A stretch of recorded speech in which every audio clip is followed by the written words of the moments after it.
रक्षा करना। मैंने कभी किसी का बुरा नहीं किया है ना, इसलिए मेरा बुरा नहीं हो रहा, अन्यथा इतने बड़े संकट से इतना छोटा सा लाला बच सकता है क्या?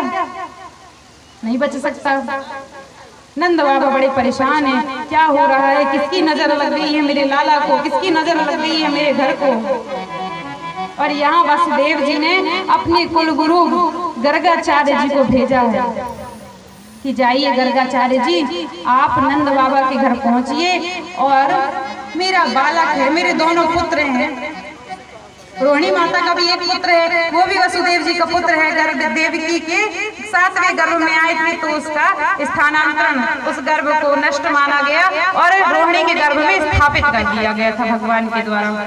तो मेरे दोनों पुत्र नंद बाबा के यहाँ हैं, तो अब आप कुलगुरु हैं तो आपके द्वारा ही उनका नामकरण होना चाहिए। तो भेजा है गर्गाचार्य जी, बोले मैं ना जाऊंगा, किसी को पता चल गया और अगर कंस को ये खबर लग गई कि मैंने नंद के बालकों का नामकरण किया है, उसे समझते पल भर भी नहीं लगेगा कि वे तुम्हारी संतान है। बोले ये बात सही है। तो वेश बदलकर गर्गाचार्य जी गए हैं नंद बाबा के घर। नंद बाबा के घर जाकर अपना परिचय बताए, नंद बाबा को ने उन्हें देखा, स्वागत सत्कार किया। महाराज बड़ा अनिष्ट हो रहा है, क्या बताएं, जब से मेरे बालक ने जन्म लिया है, मेरे लाला ने जन्म लिया है, संकट पे संकट, संकट पे संकट आए जा रहे हैं। कभी हवा में उड़ाकर राक्षस ले जाता है, तो कभी स्तनपान कराने के लिए राक्षसी उठा कर ले जाती है, तो कभी बैलगाड़ी ऊपर से गिरकर ध्वस्त हो जाती है। मैं क्या करूं समझ में नहीं आता, जरा मेरे लाला की कुंडली तो देखिए। गर्गाचार्य जी कहते हैं ठीक है कुंडली देख लेते हैं, लाला का नाम क्या है बताओ। बोले नाम तो कुछ नहीं है, बस लाला ही कह रहे हैं, यशोदा का लाला, नंद का लाला, तो नाम तो कुछ भी नहीं है। तो बोले नाम कुछ नहीं है तो फिर कुंडली कैसे देखी जाए, कुछ ना कुछ तो नाम रखना पड़ेगा। बोले अरे आप आ गए हैं, आप जैसे महान संत, आप जैसे महान तपस्वी कहीं नहीं मिलेंगे, आप ही नामकरण कर दीजिए। बोले ना ना ना ना, मैं नामकरण नहीं करूंगा, कंस को पता चल गया तो बहुत गड़बड़ हो जाएगी। बोला अरे किसी को पता नहीं चलेगा, इस बार मैं उत्सव नहीं करूंगा। नंद बाबा आपकी बात नहीं मान सकते, आप करवट बदलने तक में बालक का उत्सव मनाते हो, तो नामकरण का संस्कार है, उत्सव मनाओगे आप तो जाओगे और मैं भी आपके साथ जाऊंगा। बोले इस बार चुपचाप हम नामकरण संस्कार कर लेंगे। तो गौशाला में व्यवस्था की गई नामकरण संस्कार की। अब जाकर के यशोदा मैया को बताए, यशोदा जल्दी लाला को तैयार करो, तुम भी तैयार हो, और रोहिणी को बोलो। रोहिणी भी अपने बालक को लेकर पहुंचे। गर्गाचार्य जी बड़े पहुंचे हुए ज्योतिषी आए हुए हैं, हमारे बालकों का नामकरण करेंगे। अच्छा ठीक है। अब रोहिणी मैया और यशोदा जी में बातचीत चलती है, पहुंचे हुए आए हैं, कहते हैं। फिर रोहिणी मैया ने कहा मैंने भी मथुरा वहां बहुत नाम सुना है इनका, मेरे नाम सुना है, तो एक काम करते हैं परीक्षा ले लेते हैं, ये सच में पहुंचे हुए हैं, कुछ जानते हैं कि बस नाम ही चलता है, ऐसा तो नहीं कि ऊंची दुकान हो और फीके पकवान हो, नाम बड़े और दर्शन छोटे हो। बोले तो कैसे करेंगे, क्या हम इतने विद्वान हैं कि इनकी परीक्षा ले सकते हैं? अरे बोले मैं विद्वान हूँ, मेरे को कुछ नहीं आता, लेकिन परीक्षा लेने का एक बड़ा ही अच्छा तरीका है मेरे पास। दोनों अपने अपने लाला की अदला बदली कर लेते हैं, देखते हैं वो पहचान पाते हैं कि नहीं। अगर पहचान गए तो सही है, और नहीं पहचाने तो फिर जय श्री राम। तो बोले ठीक है। तो रोहिणी मैया ने यशोदा मैया के लाला को ले लिया और यशोदा मैया ने रोहिणी मैया के लाला को ले लिया, और दोनों अपने अपने लाला की अदला बदली करके पहुंच गई गर्गाचार्य जी के सामने।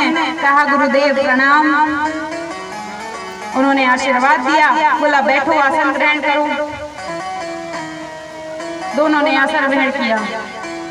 बोली महाराज कुछ बतलाइए, बड़े अनिष्ट हो रहे हैं, बड़े संकट आए हैं हमारे घर में। तो कहा हाँ ठीक है, नंद बाबा ने बतलाया था कुंडली देखने के लिए, अब नाम नहीं है तो नामकरण करना पड़ेगा पहले। बोले ठीक है आप नामकरण कीजिए। और जैसे ही रोहिणी मैया की गोद में बैठे हुए लाला को देखा है, गर्गाचार्य जी ने नाम वाम तो सब भूल गए। 1 घंटा बीत गया, देखते ही रह गए, देखते ही रह गए, देखते ही रह गए। इतना इतना सुंदर रूप है कि सारा ज्ञान भूल गया, बस हृदय से प्रेम उमड़ रहा। ऐसे हमारे कन्हैया है कि बड़े बड़े ज्ञानियों का ज्ञान भूल जाता है जब उनके सामने आते हैं। और जब देखते देखते मैयाओं ने कहा, बाबा बहुत देर हो गई, ताकते ताकते अब आप ही नजर लगा दोगे क्या? कुछ तो बताओ, कुछ नाम सोचा कि नहीं सोचा वो भी हम ही बताएं। बोले नाम सोच लिया है, जो यशोदा तुम्हारी गोद में रोहिणी का लाला। और जैसे ही उन्होंने ये शब्द कहा तो रोहिणी मैया और यशोदा मैया दोनों एक दूसरे को देखकर मुस्कुराती हैं, पहुंचे हुए हैं।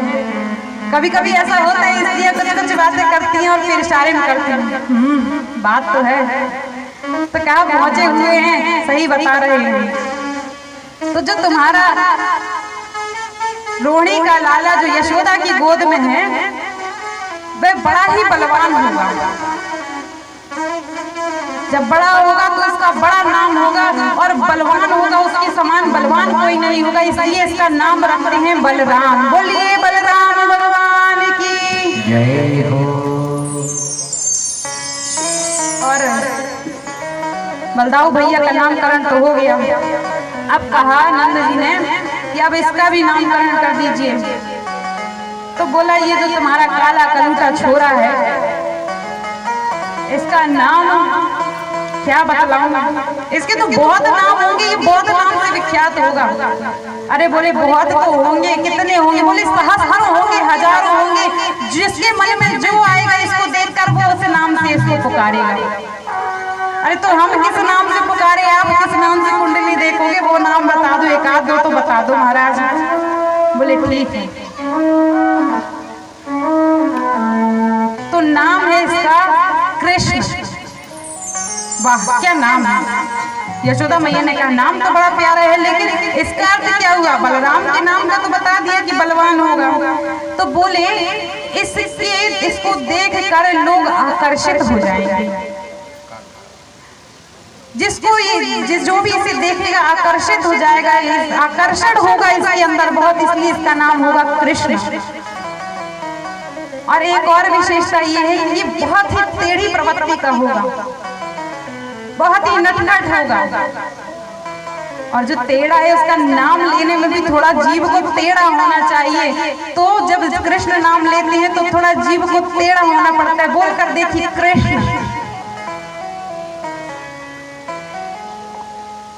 तो यशोदा के लाला का नाम रख गया कृष्ण, और बलराम जी का नाम रख गया, जो रोहिणी के लाला थे बलदाऊ, उनका नाम रख गया बलराम। अब यशोदा मैया ने कहा इसको तो बता दिया कि ये बलवान रहेगा, ये बताओ कि ये बड़े होकर क्या बनेगा? व्यापारी बनेगा, डॉक्टर, इंजीनियर, क्या बनेगा? बता दो कुछ। अब कुंडली दिखा रहे हैं तो कहा ये चोर बनेगा। क्या बनेगा? चोर, बहुत बड़ा चोर, ऐसा चोर कि इस कल्प में, इस युग में क्या अगले कई युगों तक इसका चोरी में नाम विख्यात होगा। अब कोई माँ सुन ले कि मेरा पुत्र चोर बनेगा तो हवाएं उड़ जाएंगी। हे भगवान ये क्या बतला रहे? अच्छा ये तो बतला दो कि किस प्रकार का चोर बनेगा। चोरी करने की आवश्यकता नहीं, भगवान नारायण की कृपा से, आपके आशीर्वाद से हमारे घर में 9 लाख गाय हैं, दूध घी की कोई कमी नहीं, नदियां बहती हैं। अब जब दूध घी की कमी नहीं तो धन की भी कमी नहीं है, तो फिर चोरी क्यों करेगा ये? अरे क्या बताएं, कोई ऐसी वस्तु नहीं जिसकी ये चोरी ना करे। ये दूध घी होते हुए भी उसकी चोरी करेगा, माखन की चोरी करेगा, और सबसे बड़ी चोरी तो ये लोगों के चित्त की चोरी करेगा। बोलिए माखन चोर भगवान की जय हो। ये लोगों के चित्त की चोरी करेगा। अभी मेरा चित्त चुरा लिया था, 1 घंटे तक नाम ही नहीं बता पाया। यशोदा मैया ने कहा बात तो ठीक है। गर्गाचार्य जी को दक्षिणा देकर विदा करते हैं। अब लाला थोड़ी बड़े होते हैं, और जब थोड़ी बड़े होते हैं तो बच्चों के साथ खेलते हैं। बच्चों के साथ खेलने गए हैं बाहर, घुटनों पे चलकर थोड़ा थोड़ा चलना सीख लिया है लाला ने। तो जब बालकों के साथ खेलने गए हैं तो छोटे छोटे बच्चे होते हैं, जब वे खेलते हैं तो मिट्टी खा लेते हैं। तो आज लाला ने भी मिट्टी खाई। और बाकी जो ग्वाल वाले हैं जल्दी शिकायत लगाने पहुंचे हैं कि यशोदा मैया बड़ा लाड़ करती है, हमारी मैया तो बहुत मारती है हमें, आज तक इसको मार नहीं पड़ी, देखते हैं कैसा लगता है। तो जाते हैं, मैया आओ यशोदा मैया जल्दी आओ, कहाँ हो? यशोदा मैया कहती क्या हो गया, क्यों चिल्ला रहे हो? बोली क्या बताए यशोदा मैया, आज लाला ने माटी खाई है। माटी खाई है? हाँ माटी खाई है। और लाला से पूछा लाला तूने माटी खाई है? लाला ने कहा ना। सच बता लाला तूने माटी खाई है? लाला ने कहा ना मैया मैंने माटी नहीं खाई है।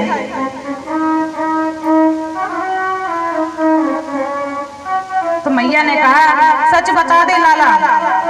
बोला मैया मैंने माटी नहीं खाई है। जब बोल दिया नहीं खाई तो नहीं खाई, मानती क्यों नहीं? तो बाकी ग्वाल वाल कहते मैया ये झूठ बोले, ये माटी खाई है का मुंह खोलवा के देख ले, चाहे हमारी बात पे भरोसा ना हो तो या को मुंह खोलवा के देख ले। तो मैया ने कहा चल लाला मुंह खोल के दिखा। अब कुछ लोग कहते हैं कि भगवान, जब भगवान है तो उन्हें झूठ नहीं बोलना चाहिए, और जब उन्होंने माटी खाई थी तो फिर झूठ क्यों बोला कि माटी नहीं खाई? जब भगवान ही झूठ बोलेंगे तो भक्तों पर क्या प्रभाव पड़ेगा? लेकिन भगवान ने झूठ नहीं बोला। अब आपके मन में प्रश्न आएगा कि बोल खाई तो थी माटी लेकिन झूठ नहीं बोला, कैसे कह रहे हो? तो अब पता चलेगा कि माटी खाई तो झूठ बोला, तो झूठ क्यों नहीं कहा? जैसे ही मुंह खोला तो मैया ने देखा कि मुंह के अंदर पूरा ब्रह्मांड दिखाई दे रहा है, और ब्रह्मांड के अंदर भारतवर्ष दिखाई दे रहा है, और भारतवर्ष के अंदर वृंदावन पूरा ब्रज दिखाई दे रहा है, ब्रज के अंदर वृंदावन, वृंदावन के अंदर नंद बाबा का घर, नंद बाबा के घर में यशोदा मैया, यशोदा मैया के नेत्रों में और कन्हैया। इतना सब दर्शन कर लिया यशोदा मैया ने बालक के मुख में। अब जिसके मुख में ब्रह्मांड हो तो ब्रह्मांड में माटी तो होती है, मुख से बाहर तो नहीं माटी। अगर जिसकी जो चीज है मुख के अंदर की चीज है और उठा के मुख में ही डाल ली तो क्या झूठ बोला? क्या वो खाया हुआ मानो? क्योंकि बाहर भी माटी है अंदर भी माटी है।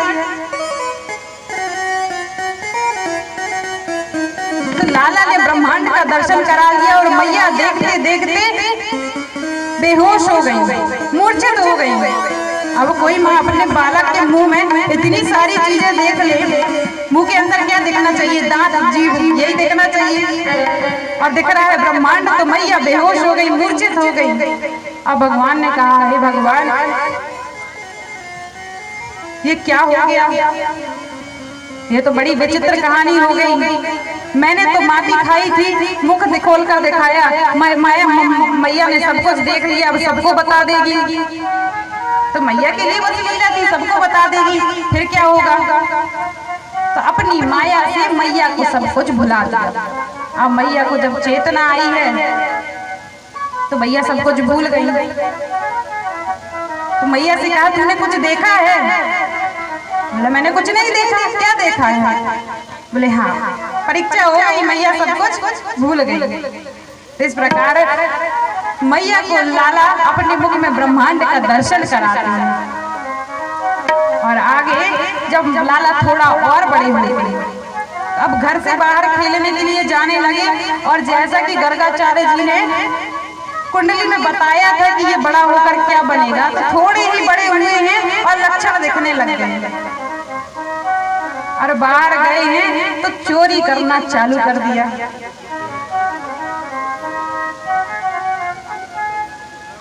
और चोरी भी काहे की करते हैं? माखन की। घर में बिल्कुल माखन का भंडार है, लेकिन बाहर जाने से पहले लाला ने पहली बार घर में ही चोरी करी। अब बाहर पकड़ जाए इससे अच्छा पहले सीख लिया जाए, अभ्यास कर लिया जाए। बाहर पकड़ जाएंगे तो बेइज्जती होगी। हाथ की सफाई अच्छे से कर रहे हैं कि नहीं, पहले घर में पहले अभ्यास की जरूरत पड़ती है किसी भी कार्य करने के लिए, फिर वो चोरी हो या फिर डॉक्टरी हो। तो लाला आज पहली बार घर में चोरी करने जा रहे हैं। अब 9 लाख गाय है तो एक बहुत विशाल बहुत बड़ा कक्ष है जहाँ पर मैया माखन रखती हैं, बड़े बड़े मटकों में माखन रखती हैं। तो लाला अपने घर में जा रहे हैं, बड़े चुपके से दबे भाव पैर चोरों की भांति गए। दाएं देखा, बाएं देखा, आगे देखा, पीछे देखा, हाँ कोई नहीं है, मैया भी नहीं है, बाबा भी नहीं है, कोई नहीं देख रहा है। तो चुपके से घुस गए उस कक्ष के अंदर। जा रहे अपने ही घर में, बढ़िया दिलेरी से भी जाते तो कोई कुछ बोलने वाला था, क्यों जा रहे हो, लेकिन चोरी करने के उद्देश्य से जा रहे हैं। तो चुपके से गए कक्ष के अंदर और बड़े बड़े मटकों में माखन भरा हुआ था। तो चुपके से मटके में हाथ डाला और माखन निकाला,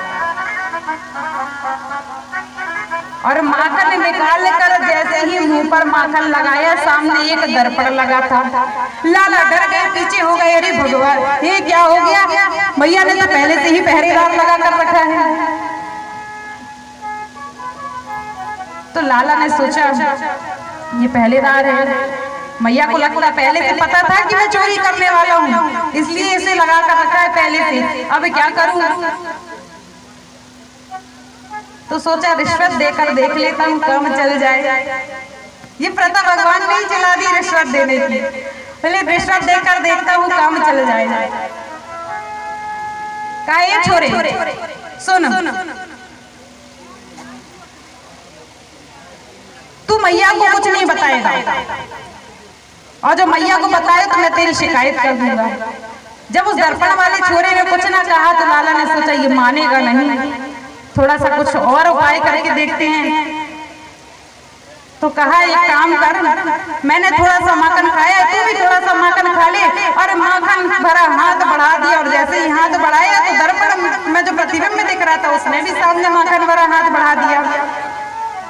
अरे या तो मेरे से भी बड़ो चोर निकलो, या तो पहले से चोरी कर रहे थे यहाँ पे। मैंने तो सोचा कि मैया ने कोई रखवाला रखा है। उतने में ही मैया सारी लीला देख रही थी, द्वार पर खड़े चुपके चुपके। तो मैया ने आवाज लगाई, कन्हैया। कन्हैया ने कहा क्या किया जाए, कहाँ छुपूं। मैया सामने आ गई, कन्हैया क्या कर रहे हो। कन्हैया ने कुछ नहीं मैया कुछ नहीं, हाथ पीछे छुपा लिया। पीछे हाथ में क्या छुपाए, कुछ नहीं मैया, मैंने कुछ नहीं चुराया, मैंने कुछ नहीं खाया। मैंने तो कुछ बोला ही नहीं कि तुमने कुछ खाया है कुछ छुपाया है। अरे मैंने माखन नहीं चुराया मैया। मैया ने कहा अच्छा तो तुम माखन चुराए। मैया मैंने माखन नहीं चुराया, ये जो सामने कालो करूँ तो छोरो खड़ो है ना, यानी माखन चुराओ। मैंने तो इसे रंगे हाथों पकड़ा है, देखो याके हाथ में माखन है, याके मुख में माखन है। और वो कार्य करूँ तो छोरो कौन है, वो खुदा भाई भगवान खड़े हैं, प्रतिबिंब में देख रहे। आज तक देखे नहीं कि हम खुद इतने कार्य करते हैं। मैया बड़ी प्रसन्न होती है जब छोटे छोटे बच्चे ऐसी नटखट नादानियां करते हैं, तो मैं माताएं बहुत खुश होती है। तो यशोदा मैया भी बड़ी खुश हो गई। क्या पता था कि ये चोरी की ट्रेनिंग चल रही है। अब लाला ने सोचा मैया तो मूर्ख बुद्धू बन गई, मैया मुझे पकड़ नहीं पाई है, मैं सफल हो गया चोरी करने में, अब मैं आगे जाता हूँ। अब दूसरे दिन से चोरों के सरदार बन गए, एक चोरों की टोली बनाई है। सारे छोटे छोटे ग्वाल वालों को लेकर पहुंचे हैं चोरी करने के लिए। अब गोपियां छीके में अर्थात थोड़ी ऊंचाई पर बने होते हैं रखने के लिए मटके, तो वहां पर मटके रख देते हैं, घड़े रख देती हैं दही के, माखन के। अभी अपने कार्यों में लग गई, दही बेचने जाती थी, माखन बेचने जाती थी, मथुरा चली गई। तो ग्वाल वालों को साथ में लेकर जाते हैं माखन चुराने के लिए।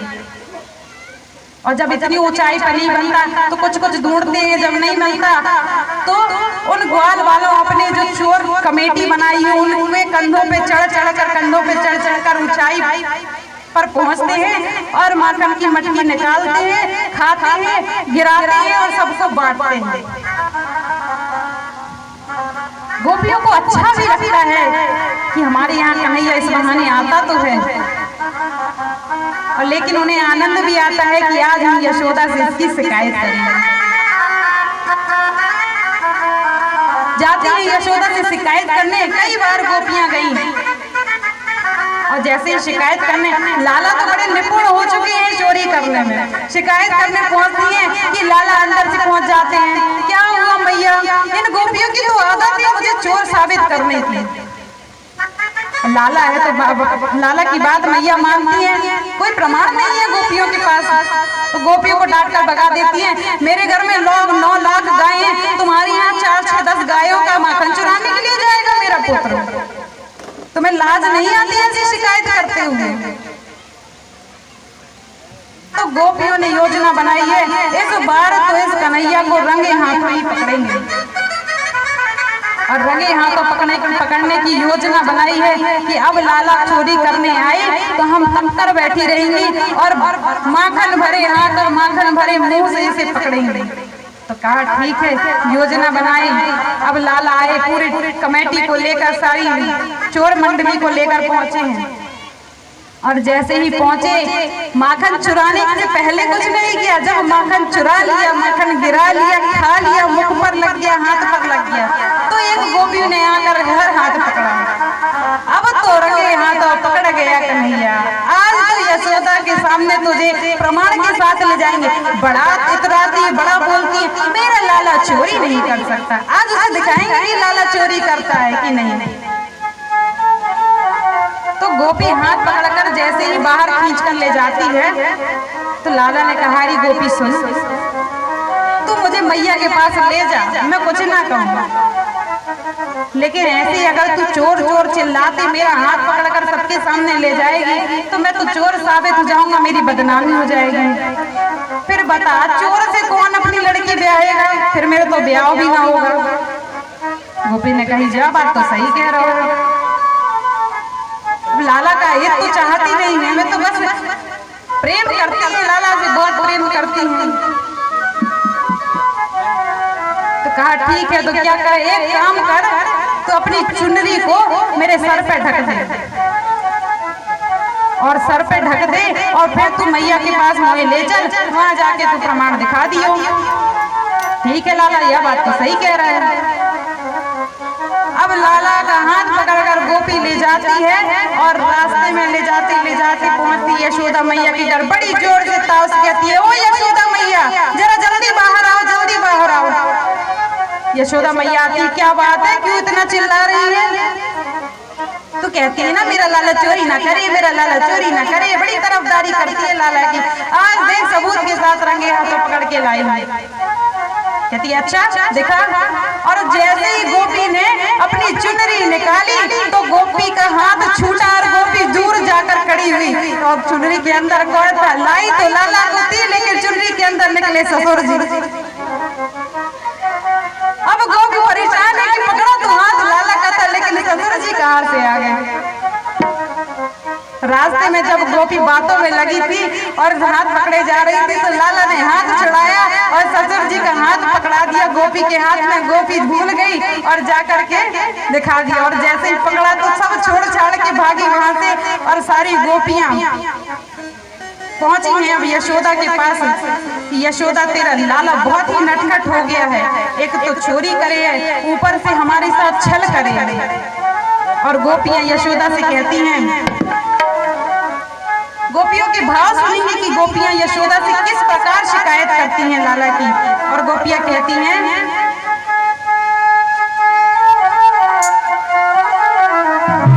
तेरो लाल यशोदा छल गयो री, वो तो माखन चुरा के बदल गयो री, वो तो माखन चुरा के बदल गयो री। तेरो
खूब लुटाते देखा, माल चोरी कैसे खूब लुटाते देखा, चोरी कैसे खूब लुटाते